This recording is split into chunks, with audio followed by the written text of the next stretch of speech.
Back with the topic of destiny. It's a poem by Lama Iqbal, but this poem has a different flavor. There is another poem. It's called Taqdeer as well. Destiny's Taqdeer in Urdu. But that in that poem, Iqbal, introduces fate through a dialogue between God and Satan. Okay, but this poem has a different flavor. Okay, so let's see, how this goes. Okay. ना अहल को हासिल है कभी कुव्वत व जबरूत. Okay. So Iqbal says that I don't understand this taqdeer, this fate. Okay. Sometimes I see that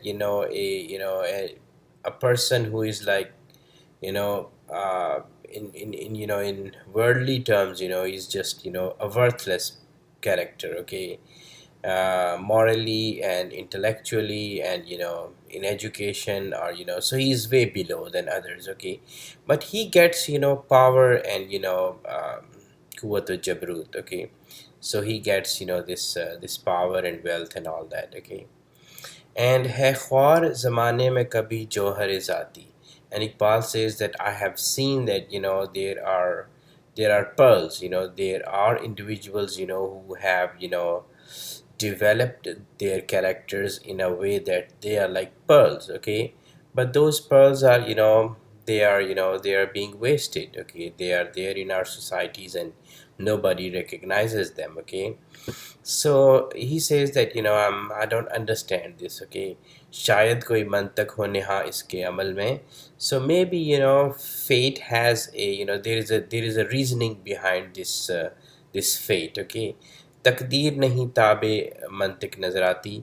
But yeah, maybe there is a reasoning behind this fate, but it appears that this destiny is not under the uh, reason. Reasoning cannot explain destiny. Okay, reasoning cannot explain destiny, and that's he's talking about that. हाँ, एक हकीकत है कि मालूम है सबको. So I am confused about this destiny. Okay, I mean, it doesn't make sense, and I think that reasoning cannot explain it. But one thing is for sure. Okay, I know one thing for sure. And how do I know? तारीख उमम जिसको नहीं हमसे छुपाती. I know because I have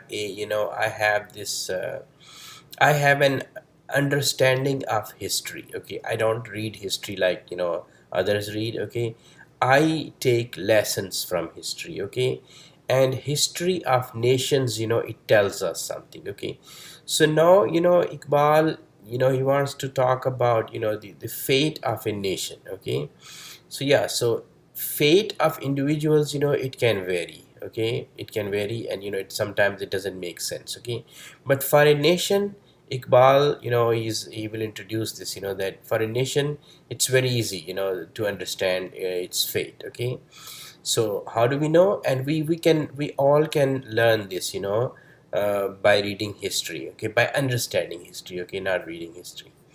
सो हर लहजा है कौमों के अमल पर नज़र उसकी, बुर्रा सिफते तेगे दो पैकर नज़र उसकी. Okay, so this fate, I was confused about it, when I look at individuals and I see that individuals who are clearly, they are below others, in every aspect, but they get, the most. Okay, and then there are pearls, and individuals who are pearls, but they are being wasted. Okay, but for a nation, fate is quite clear. So fate keeps an eye, like a very keen eye, keen, sharp eye on the actions of nations. Okay, how a nation behaves, what their actions are. Fate keeps a sharp eye on those, on the actions of nation. Okay, just like two-edged sword. Okay, so that means that if fate blesses nations. Okay, it blesses nations, and but keeps an eye on their actions as well. Okay, so as soon as their actions are not on the right track, so fate intervenes. Okay, and then those nations I mean, doesn't matter how blessed they were, okay, they become, just a history, a part of history, okay. And then, we can see that, we have in our region, Indian subcontinent, we have a long, history, okay. I mean, so, and what do we have now? It's a tourism, okay. So there are beautiful tombs and, castles and, for all those emperors. But what do we do with those now? Okay, we have, tourism, okay. So history, this fate, it blesses nations but keeps an eye on their actions. As soon as their actions are the ones that divide humanity. Humanity is one, okay. You may have nations, you may have societies, but human beings are one, okay. So as soon as a nation starts, getting advantage, from a position of strength or power, starts taking advantage, of other human beings, okay. And so that's where, I think history, this fate, it acts, okay. And yep. So yep, so that's a poem. It's fate, but Iqbal is talking about, fate of a nation, so I'll stop here.